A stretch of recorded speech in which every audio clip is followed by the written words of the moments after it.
दोस्तों, all India anganwadi news channel से जुड़ने के लिए आपको नीचे दी गई रेड कलर की सब्सक्राइब बटन पर क्लिक करना है। उसके बाद नोटिफिकेशन बेल बनकर के आएगी, उस पर आपको क्लिक करना है। फिर उसके बाद तीन ऑप्शन आपकी स्क्रीन पर आएंगे। सबसे ऊपर का ऑप्शन जो ऑल है उस पर आपको दबा लेना है। दोस्तों, स्वागत है आप सब भाई बहनों का ऑल इंडिया की सच्ची खबर में, और बहुत ही बड़ी खबर है। उम्मीद करते हैं सभी भाई बहन वीडियो को देख करके ही जाएंगे। बहुत अच्छी जानकारी सबसे पहले देखिए, उसके बाद भी और खबरें हैं। तो सबसे पहले समझाना चाहते हैं कि साइबर अपराधियों ने मातृ वंदना योजना के लाभुकों का पैसा उड़ा लिया है। खबरें बहुत चर्चाओं में चल रही है कि और ये सब हो रहा है आंगनबाड़ी के माध्यम से, यानी जो भी जिम्मेदारी है वो आंगनबाड़ी के कंधों पर आकर के ये पैसा जा रहा है। तो ऐसे में सारी गलती, सारे काम की जिम्मेदारी आंगनबाड़ी पर ही मढ़ दी जाएगी। तो आप सब इससे कैसे बच सकती हो, या अपने भविष्य के लिए अपने खाते के जो पैसे हैं उनसे आप कैसे बच सकती हो, क्योंकि यहां पर जो है आईसीडीएस का अधिकारी बन आंगनबाड़ी सेविका से लिया लाभुक का नंबर। तो लाभुकों का नंबर यह कहकर के लिया जा रहा है कि आप, हम जो है बाल विकास के अधिकारी हैं और उनके खाते में पैसे भेजने हैं, सब कुछ मांग लिया जाता है। इसके बारे में डिटेल से जानकारी आपको बताएंगे।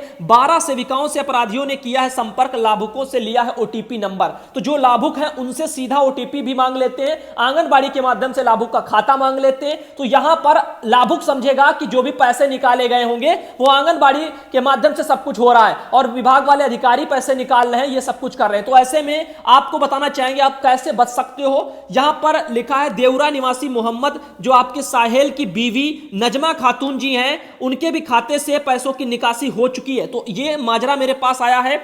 बहन है सुधांशु भैया, नमस्ते। मैं ऑल इंडिया न्यूज के माध्यम से जानेंगे कि यह बात जो लिखा गया है पेपर में जो सही है या फिर अफवाह है। यह न्यूज सुनने के लिए तीनों टाइम इंतजार में रहूंगी, क्योंकि कुछ लाभार्थियों के मुंह से मैं सुना था कि आधार और बैंक अकाउंट से छेड़खानी तो नहीं होगी। यह पेपर देखते हुए मैं जो है यह सोचे कि सुधांशु भैया से सलाह लेती हूं कि यह सही है या गलत है, क्योंकि यह न्यूज पर जो है मेरा 100 से 100% जो विश्वास और भरोसा है कि सही न्यूज सुनती हैं। तो यहां पर हम बताना चाहेंगे आप सब भाई बहनों को, अपराधी सेंधमार लोग जो ऐसे हैं साइबर क्राइम वाले, ये करते हैं और ये होता है, और इसको होने देना ये हम लोगों की अभी यहां पर गलतियां हैं जो हम लोग जागरूक नहीं है। तमाम बार आप जब बैंक जो है कभी हेल्पलाइन नंबर पर भी फोन करती हो तो इसमें कहा जाता है कि बैंक डिटेल्स जो है, कोई भी अधिकारी कितना भी बड़ा हो, चाहे वो बैंक कर्मी हो चाहे आपके अधिकारी विभाग का हो, फोन करके आपसे बैंक की पूरी डिटेल नहीं मांगेगा, और खाता संख्या तक सीमित है। खाता संख्या यदि मांगता है तब तो चलो कोई दिक्कत नहीं है।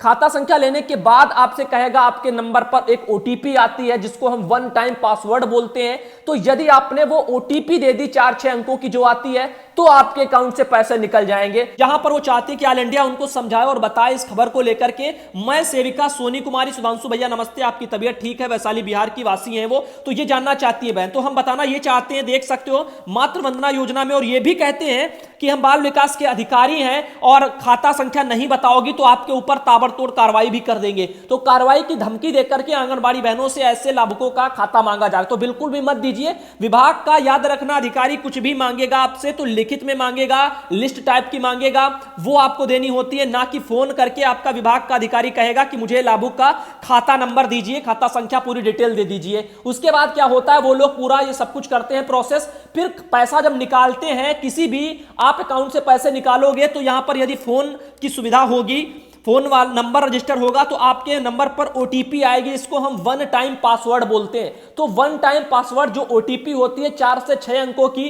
तो वो लाभुक से जो है मांग ली जाती है, और पूरी डिटेल जो है वो आंगनबाड़ी से पहले ही ये लोग ले लेते हैं, ये बता करके कि लाभुक को हम पैसा भेज रहे हैं। और ये कहते हैं जब पैसा वो लोग निकालते हैं लाभुक के खाते का, तो अकाउंट खाली करते हैं, तो यहां पर लाभुक से ओटीपी मांग लेते हैं और कहते हैं कि ओटीपी बता दो, आपके अकाउंट पे मुझे पैसे भेजने हैं। और जो पैसा आया हुआ पहले ही था वो पैसा उनके खाते से निकल के जा रहा है। तो याद रखिए मेरी बातों को, इन सब चीजों से आपको सावधानी बस ऐसे बरतनी है कि ओटीपी लाभार्थी हो या कोई भी हो, कभी भी भविष्य में आपके साथ साइबर क्राइम का ऐसा कुछ सिस्टम आता है तो ओटीपी वगैरह बिल्कुल मत बताना। बैंक का कर्मी भी यदि आपसे मांगता है तब भी आपको नहीं बताना है। पहली बात, बैंक का कर्मी मांगता ही नहीं है। जो कहेगा कि मैं बैंक का कर्मी हूं तो समझ लेना वो फर्जी इंसान है, क्योंकि बैंक के कर्मी कभी कुछ भी नहीं मांगते, चाहे ओटीपी चाहे खाता संख्या, फोन करके कभी नहीं बैंक अपनी डिटेल्स मांगता है, ना ही अधिकारी कोई मांग सकता है ये जानकारियां। और कितना भी बड़ा अधिकारी हो, फोन करके नहीं चाहिए, उसको लिखित में चाहिए, लिख करके आएगा और विभाग वाला जो मैटर होता है वो विभाग के जरिए जाता है, ना कि डायरेक्ट फोन करके पूछ लिया जाता है।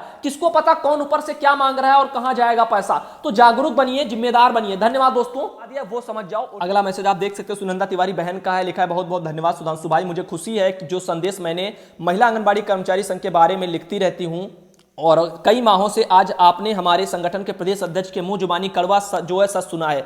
जो लोग जो है आज तक इस भ्रम में थे कि महिला आंगनबाड़ी संघ का गीत गाया जाता हो, उनको भी गुरुजी की जुबानी सच्चाई मिली है। आज हम भी इन सभी प्रकरणों से गंभीर हैं। यदि ईमानदारी से जांच के तथ्य सामने आएंगे कि 2016 में पूरे संघर्ष को कमजोर करने में हमारे बीच के ही बहनों का सपोर्ट यदि ना मिला होता तो वह संघर्ष हम तभी जीत गए होते। आज क्या है, निदेशालय के बैठे लोग हमें बांटकर दोनों हाथों से लूटने का काम कर रहे हैं। मैं फिर पुनः बहनों को आश्वस्त करती हूं कि जो बहनें 62 साल से ज्यादा हैं, कुछ जिलों के जो है डीपीओ मनमानी करके हमारी बहनों को उम्र का बहाना करते हुए निकाले जाने का भी भय दिखा रहे हैं और वह तनिक भी परेशान ना हो। जब लेटर जारी हुआ था उसी के बाद विविध जो है वार्ता कर 15 दिन पहले ही संगठन ने इस संबंध में उत्तर प्रदेश सरकार को अवगत भी करा दिया था। तो आप देख सकते हो बहन के द्वारा ये बातें कही जा रही हैं जो कि सच हैं। और साथ ही बताना चाहेंगे शिवती बहन है, उनका भी मैसेज है, सुधांशु भैया जी नमस्ते। और यहां पर सरकार हम लोगों को मोबाइल तो दे दिया है लेकिन रिचार्ज क्यों नहीं करवाती है भैया जी, इतने पैसों में इतना काम हम बहनें कैसे करें, हमारे बच्चे क्या भैया जी, हम लोग खुद ही कुपोषित हो रहे हैं। बाल विकास परियोजना शहर सीतापुर शिववती जो है हुसैनगंज केंद्र संख्या 3 से आंगनबाड़ी बहन है, उनकी तस्वीर आप देख सकते हो पोषाहार वितरण करते हुए।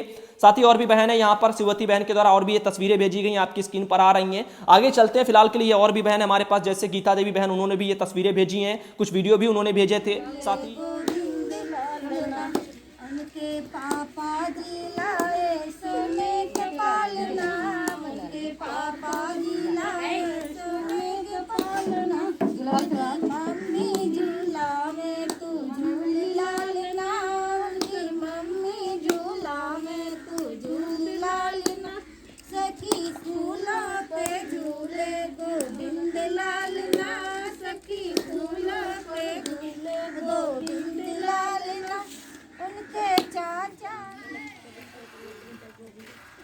आज लक्ष्मी देवी के घर, हम गरीब महिला हैं जो कुश कुमार की पत्नी है, इनको एक गर्भवती महिला है, इनको इनका घर आकर हम गोद भराई कर रहे हैं।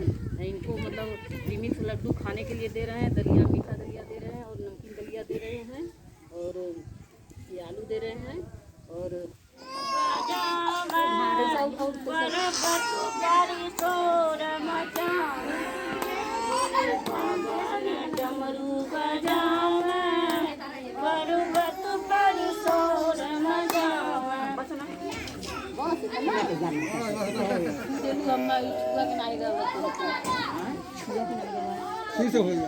घाट पर सवरी देखे बाट, राम मेरे आ जाओ, राम मेरे आ जाओ, राम मेरे आ जाओ।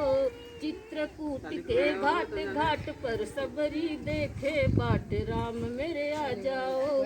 अपने राम जी को कहाँ मैं बिठाऊं, अपने राम जी को कहाँ मैं बिठाऊं। टूटा फूटा खाट खाट पर बिछा पुराना टाट, राम मेरे आ जाओ, राम मेरे आ जाओ, राम मेरे आ जाओ। चित्रकूट के घाट घाट पर सबरी देखे बाट, राम मेरे आ जाओ। अपने राम जी को क्या मैं खिलाऊं, अपने राम जी को क्या मैं खिलाऊं। छोटे छोटे छोटे छोटे पेड़ पेड़ में रगे सुनारे बेर, राम मेरे आ जाओ। छोटे छोटे पेड़ पेड़ में लगे सुनारे बेर, राम मेरे आ जाओ। चित्रकूट के घाट घाट पर सबरी देखे बाट, राम मेरे आ जाओ। अपने राम जी को कैसे रिझाऊं, अपने राम जी को कैसे रिझाऊं। हीन हीन कोई ज्ञान नाही, कोई भक्ति नाही ज्ञान, राम मेरे आ जाओ। हीन हीन कोई ज्ञान नाही, कोई भक्ति नाही ज्ञान, राम मेरे आ जाओ। चित्रकूट के घाट घाट पर सबरी बाट राम मेरे आ जाओ। अपने राम जी का पैर कैसे पखारूं, अपने राम जी का पैर कैसे पखारूं। नैन से बहे नीर नीर जैसे सुरसरी जैसे नीर राम मेरे आ जाओ। नैन से बहे नीर नीर जैसे सुरसरी जैसे नीर राम मेरे आ जाओ। चित्रकूट के घाट घाट पर सबरी देखे बाट राम मेरे आ जाओ। एक गरीब महिला है जो एक बाट देख रही थी, गीता मैडम आए और हमको राशन पताई दे, थोड़ा हमारा गरीबी दूर हो, इसलिए इनके घर में मैं पुष्टाहार लेकर आई हूँ और इनको एक खाने के लिए आप खाएंगी स्वस्थ रहेंगी, बच्चा को अपना खाएंगी तो स्वस्थ रहेंगे।